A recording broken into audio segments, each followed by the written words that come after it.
எல்லாருக்கும் வணக்கங்க. இன்னைக்கு அனிதா புஷ்பனம் குப்புசாமி யூடியூப் சேனல்ல உங்களை எல்லாம் சந்திக்கிறதுல ரொம்ப ரொம்ப மகிழ்ச்சி.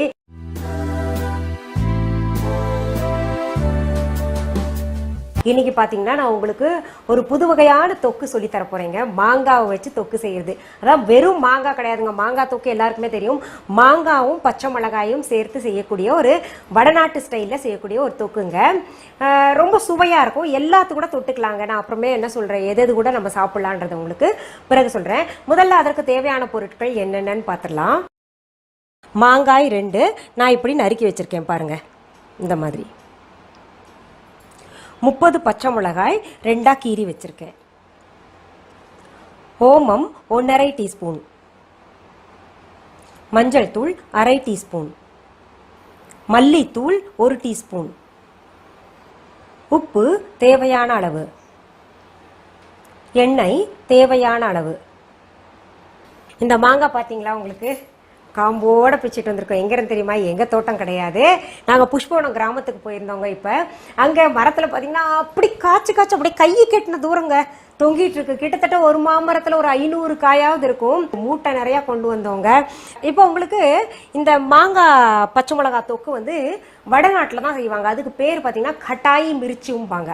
கட்டாயி மிர்ச்சி அப்படின்னா, மிர்ச்சுன்னா உங்களுக்கு தெரியும் பச்சை மிளகா. கட்டாயின்னா புளிப்பான மிர்ச்சி, அந்த புளிப்பான மாங்காய் கூட சேர்ந்து செய்யக்கூடிய ஒரு மிர்ச்சுன்னு. அங்கே வடநாட்டில எல்லாம் என்ன பண்ணுவாங்க, பயணம் போகிறப்போ பூரி சப்பாத்தி செஞ்சுட்டு இல்லை தயிர் சாதம் இந்த மாதிரி செஞ்சுட்டாங்கன்னா இதுதான் பேக் பண்ணி கொண்டு போவாங்க. அது கூட தொட்டு சாப்பிட்றதுக்கு ரொம்ப நல்லாயிருக்கும். காரசாரமாக புளிப்பாக ரொம்ப சுவையாக இருக்குங்க. இப்போ நான் உங்களுக்கு இந்த 2 மாங்காய்க்கு, நான் பெரிய மாங்காங்க, இது கிட்டத்தட்ட பார்த்தீங்கன்னா உங்களுக்கு 3/4 கிலோ இருக்கும். 2 மாங்காய் இங்கே நான் காமிச்சது உங்களுக்கு சின்னது. இந்த 2 மாங்காய்க்கு தான் நான் 30 பச்சை மிளகா சொல்லியிருக்கேன். உங்களுக்கு மாங்காய் சப்போஸ் சின்னதாக இருந்துச்சுன்னா ஒரு 10 பச்சை மிளகா குறைச்சிக்கோங்க, சரியா? இப்போ நம்ம செய்முறைக்கு போகலாங்க. நான் பாருங்க ஒரு பேன் வச்சிருக்கேன் அடுப்பு. அதில் இப்போ எண்ணெய் ஊற்ற போகிறேன். இதுக்கும் கொஞ்சம் எண்ணெய் தேவைப்படுங்க, அதிகமாக தான் தேவைப்படும் நமக்கு. நான் கெடாமல் இருக்கணும்ல. ஒரு 4 டேபிள் ஸ்பூன் போல் எண்ணெய் ஊற்றிக்கோங்க. இது காய் தாளிக்கிற எண்ணெய் தாங்க. அப்படி இல்லைன்னா உங்களுக்கு விருப்பம். இப்போ கேரளாக்காரங்க பார்த்தீங்கன்னா தேங்காய் எண்ணெயில் தாளிச்சாதான் அவங்களுக்கு சாப்பிட பிடிக்கும். அதனால் தேங்காய் எண்ணெயில் அவங்க செஞ்சுக்கலாம். தமிழ்நாட்டில் நமக்கு பெரும்பாலும் நல்லெண்ணெய் ரொம்ப பிடிக்கும். அதனால் நல்லெண்ணெயில் செஞ்சுக்கலாம். இது வடநாட்டில் இது காய் தாளிக்கிற எண்ணெய் பயன்படுத்துவாங்க. இல்லை 3 எண்ணெயும் கொஞ்சம் கொஞ்சம் கூட போட்டுக்கலாம். இப்போ பாருங்கள், அது எண்ணெய் சூடாயிடுச்சு. அதில் ஓமம் சேர்க்க போகிறேங்க. நல்லா பொரிஞ்சிட்டும் ஓமம். அப்புறம் பச்சை மிளகாய் போட்டுக்கிறேன். அடுத்தது மாங்காய் போட்டுக்கலாங்க.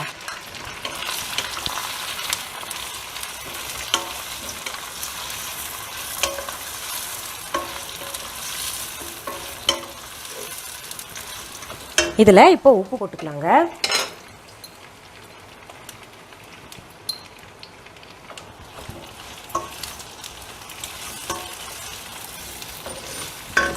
அடுத்தது மல்லித்தூள் சேர்த்துக்கலாம்.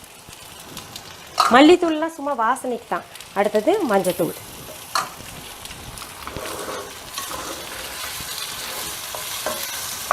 ஆதென்டிக்காக செய்கிறது, அந்த ட்ரெடிஷ்னலாக, இந்த பாரம்பரியமாக எங்கள் பாட்டியெல்லாம் ஓமத்தில் தான் செய்வாங்க.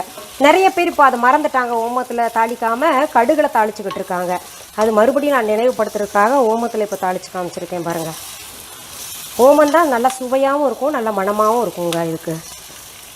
இப்போ நான் அடுப்பை சிம் பண்ணிங்க, இதை மூடி வைக்கிறேன். சொட்டு சொட்டாக விழுகிற தண்ணியிலிருந்தே நல்லா குழைவாயிட்டு அது வெந்துடும். அது வரைக்கும் நம்ம காத்திருப்போம். இது பார்த்தீங்கன்னா இந்த மாங்காய் பச்சை மிளகாய் தொக்கு கிட்டத்தட்ட ஒரு 6 மாதம் வரை தாங்குங்க. அது என்ன, ஃப்ரிட்ஜில் நீங்கள் போட்டு வச்சுக்கோங்க. ஒரு ஜாடியோ இல்லாட்டி கண்ணாடி பாட்டிலோ அதில் போட்டு நீங்கள் வச்சுட்டீங்கன்னா எப்போ தேவையோ அதை எடுத்து சாப்பிட்டுக்கலாம். ரொம்ப சுவையாக இருக்கும். நீங்கள் தயிர் சாதத்து கூட தொட்டுக்கலாம். பூரி கூட ரொம்ப நல்லா இருக்கும். ரொம்ப நாள் பயணம், ஒரு டூர் போகிறீங்கன்னு வைங்களேன், ஒரு ஆன்மீக பயணமோ எங்கேயாவது டூர் போனீங்கன்னா அதுக்கு நீங்கள் சப்பாத்தி, உங்களுக்கு சொல்லித்தரேன், சப்பாத்தி பதப்படுத்தி எப்படி எடுத்துகிட்டு போகணுன்னு ஒரு எபிசோடில் சொல்லித்தரேங்க. பூரி பெரும்பாலும் 1 வாரம் வரைக்கும் கெடாது, சரியான முறையில் சுட்டோம்னா. அதுக்கெல்லாம் இந்த பூரி கூட வச்சு எடுத்துகிட்டு போவாங்க. அந்த காலத்துல எல்லாம் எல்லாரும் பார்த்தீங்கன்னா உங்களுக்கு ரயில் வண்டியில் போவாங்க. இப்போ தான் உங்களுக்கு ஃப்ளைட் வந்துருச்சு. இப்போ தான் எக்ஸ்பிரஸ்லாம் வந்துருச்சு. எங்கள் பாட்டி சொல்லுவாங்க, அந்த காலத்தில் இங்கிருந்து இந்த சவுத்தில் வந்து செட்டில் ஆகிட்டோம்ல நாங்கள், இங்கிருந்து தில்லி அவங்க அம்மா வீட்டுக்கெல்லாம் போகணுன்னா என்னவா கிட்டத்தட்ட ஒரு 5-6 நாள் ஆகும் அப்படிம்பாங்க. அங்கங்கே ட்ரெயின் நின்றுட்டு மெதுவாக போகும். அப்போ வந்து இந்த மாதிரி தான் எடுத்துகிட்டு போவாங்க. நிறைய நான் பார்த்துருக்கேன். ஒரு டப்பா நிறைய பூரி எடுத்துகிட்டு போவாங்க, ஒரு டப்பா நிறைய இந்த இதுதான் கொண்டு போவாங்க, இந்த பச்சை மிளகாயும் மாங்காய் தொக்கும் எடுத்துகிட்டு போவாங்க. ரொம்ப சுவையாக இருக்கும். நீங்களும் செய்து பார்த்துட்டு எனக்கு கமெண்ட் பாக்ஸில் போடுங்க. இப்போ அது வேகட்டும். இப்போ நம்ம மாங்காய் பச்சை மிளகாய் தொக்கு வச்சுருந்தோம்ல அடுப்பில், அது எப்படி இருக்குன்னு பார்க்கலாமா? வெந்திருக்கும் இந்நேரம். நான் சொன்ன மாதிரி இந்த தண்ணியிலேயே நல்லா வெந்திருக்கு. இந்த மாங்காய் இருக்கு இல்லையா, துண்டு நல்லா குழஞ்சு போயிருக்கு. இப்போ அடுப்பு அணைச்சிட்றேன். பச்சை மிளகாயும் அது கூட சேர்ந்து நல்லா குழைவாயிருச்சு. இப்போ இதில் என்ன வந்து எக்ஸஸாக இருந்துச்சுன்னா அப்படியே விட்டுருங்க. ஏன்னா அதில் ஊறி ஊறி இன்னும் சுவையாக இருக்கும். இப்போ நம்ம இதில் ட்ரான்ஸ்ஃபர் பண்ணிக்கலாங்க. இது கிட்டத்தட்ட பார்த்தீங்கன்னா எங்கள் வீட்டில் எல்லாருக்கும் ஃபேவரேட்டுங்க. நாங்கள் சின்னதுலலாம் பூரி இது கூட நிறைய சாப்பிடுவோம். அவ்வளோ சுவையாக இருக்கும். எனக்கு பாருங்கள், மாங்காவை பார்த்தோன்னே எச்சில் ஊறுது. அதுவும் ஊர் மாங்காய் நல்லா டேஸ்ட்டுங்க.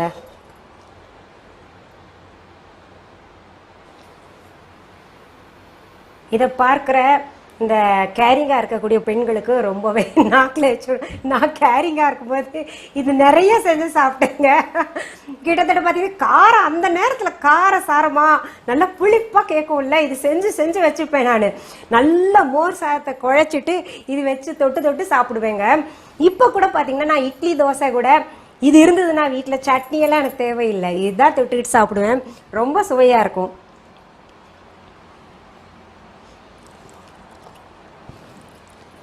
அது நானா சொல்லணுமா என்ன நல்லா இருக்குன்னு சொல்லிட்டு இந்த தூரத்தில் என் வீட்டுக்கார் பார்த்துக்கிட்டு இருக்காரு நான் செஞ்சுட்டு இருக்கிறத. அவருக்கு நாக்கில் அப்படியே எச்சில் ஊறுதுன்றாரு. அவருக்கு ரொம்ப பிடிக்கும் இது. இது என்னன்னா நீங்கள் செஞ்சு பார்த்துட்டு எனக்கு கமெண்ட் பாக்ஸில் கமெண்ட் பண்ணுங்க எப்படி இருந்ததுன்னு சொல்லிட்டு. இது போன்ற நல்ல நல்ல சமையல் நிகழ்ச்சிகள், எங்களுடைய ஹெல்த் டிப்ஸ், பியூட்டி டிப்ஸ், அப்புறம் பழமொழி கதைகள், இன்னும் பல நல்ல தகவல்கள் தேவைப்படுமே ஆனால் அனிதா புஷ்பவனம் குப்புசாமி யூடியூப் சேனலுக்கு போய் சப்ஸ்கிரைப் பண்ணுங்க. உங்க ஃப்ரெண்ட்ஸ்க்கெல்லாம் ஷேர் பண்ணுங்க. நிறைய பேர் என்ன சொல்றாங்கன்னா, கொஞ்சம் இங்கிலீஷ்ல சப்டைட்டில் போட்டீங்கன்னா நல்லா இருக்கும் மேடம் சொல்லிட்டு டிஸ்கிரிப்ஷன் பாக்ஸ்ல என்னால முடிஞ்ச அளவு நான் வந்து உங்களுக்கு அதுல இங்கிலீஷ்ல எழுதிட்டு இருக்கேன். இனிமே வந்து சப்டைட்டிலும் நான் சேர்க்க போறேங்க. வந்து நீங்க ஃப்ரெண்ட்ஸ்க்கு தாராளமா மொழி தெரியாதவங்களுக்கு எல்லாம் ஷேர் பண்ணிக்கலாம். மீண்டும் சந்திக்கலாமா? நன்றி, வணக்கம். அன்பான வாடிக்கையாளர்களே, உங்கள் விஹா ஸ்டோரில் பூஜை பொருட்கள், சிலைகள், ராசிக்கற்கள், வாஸ்து பொருட்கள், விதைகள், பாரம்பரிய அரிசி வகைகள், சிறுதானியங்கள், ஆர்கானிக் பொருட்கள், மூலிகை எண்ணெய், மளிகை பொருட்கள், மரச்செக்கு எண்ணெய், மரப்பொருட்கள், வெள்ளி ஆபரணங்கள், கிஃப்ட் ஆர்டிகல்ஸ், காட்டன் மற்றும் பட்டு புடவைகள், காட்டன் சுடிதார்கள், பட்டு பாவாடை, குழந்தைகளுக்கான விளையாட்டு பொருட்கள், ஹை குவாலிட்டி இமிடேஷன் நகைகள், வீட்டு உபயோக பொருட்கள், ஜூட் பேக்ஸ், ஹேண்ட்மேட் சோப்ஸ், அழகு சாதன பொருட்கள், சிறுதானிய பிஸ்கெட்டுகள், ஹோம் அப்ளையன்சஸ், இன்னும் பற்பல பொருட்கள் விற்பனைக்குள்ளது. விஹா ப்ராடக்ட்களை நீங்கள் வாங்க விரும்பினால் அது எங்களுடைய viha.online வெப்சைட் மற்றும் சென்னை ராஜா அண்ணாமலைபுரத்தில் உள்ள எங்கள் விஹா ஸ்டோரில் மட்டுமே கிடைக்கும் என்பதை தெரிவித்துக் கொள்கிறோம். வேறு எந்த ஆன்லைன் வெப்சைட்களிலும் விஹா ப்ராடக்ட்கள் விற்பனைக்கு கிடையாது என்பதை நீங்கள் கவனத்தில் கொள்ள வேண்டும். எங்கள் விஹா ஸ்டோரின் விலாசத்தை கண்டறிய கூகுள் மேப்ஸில் விஹா ஸ்டோர் என்று டைப் செய்தால் வழியை கண்டறியலாம். www.viha.online வெப்சைட்டிலும் விஹா ஸ்டோரின் அட்ரஸ் உள்ளது.